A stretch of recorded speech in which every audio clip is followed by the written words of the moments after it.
Migraine एक मेंदूशी निगडीत आजार आहे.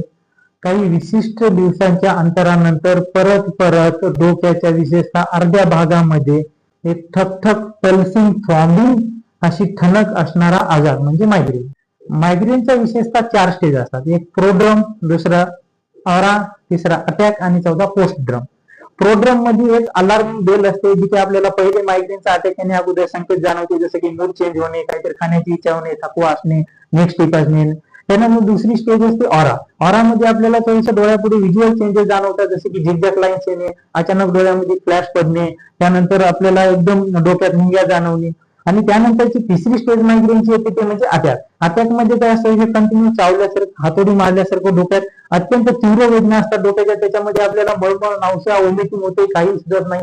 आणि ही स्टेज येऊन गेल्यानंतर मायग्रेनची चौथी स्टेज असते पोस्टड्रम, ती 12 ते 24 तासापर्यंत राहते. त्याच्यामध्ये अत्यंत असं नर्वसनेस, उदासीनता, काही काम करण्याची इच्छा न राहणे, थकवा येणे, मूड चेंज येणे, हे सर्व होत. आता मायग्रेनला उत्तेजना देणारे घटक कोणते? कोणताही घटक जो की मेंदूला इरिटेशन निर्माण करतो तोच मायग्रेन निर्माण करतो. एक्झाम्पल की डोळ्यावर अचानक फ्लॅश लाईट पडणे, कानावर तीव्र पद्धतीचा ध्वनी असणे, इरिटेटिंग स्मेल, महिलांमध्ये मासिक पाळी दरम्यान होणारे हार्मोनल चेंजेस, बदल, तसेच चिडचिड करणे, डिप्रेशन सारखे निगेटिव्ह थॉट्स, झोपेमध्ये सारखे डिस्टर्बपणा, कमी झोप, हे सगळे मायग्रेनला उत्तेजना देतात. हा आजार प्रामुख्याने क्लिनिकली डायग्नोज केला जातो, विशेषतः पाठीमागचे येणारे सारखे एपिसोड. तरी पण आपण एक सीटी स्कॅन, एमआरआय किंवा ईईजी टेस्ट करून घ्यावी, जेणेकरून जर मेंदूमध्ये काही कुठला संभाव्य दुसरा धोका असेल तर तो पटकन निदान व्हावा. नुसतं मायग्रेन म्हणून त्यावर डिपेंड राहून चालत. यावर उपाय काय?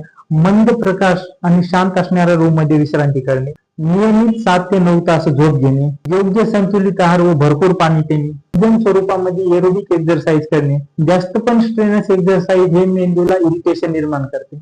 मनातील निगेटिव्ह थॉट्स कमी करणे, नेक मसाज आणि हेड मसाज सौम्य पद्धतीचे असावे. डेली अर्धा तास शांतपणे मेडिटेशन करणे. व्यतिरिक्त पण फार्मॅकॉलॉजिकल काही इलाज आहे, त्याच्यावर उपचार आहेत, पण ते तुम्हाला डॉक्टरांशी भेटून करावे लागेल. मी डॉक्टर विजय हरदे, कोरे हॉस्पिटल, वारणानगर. धन्यवाद.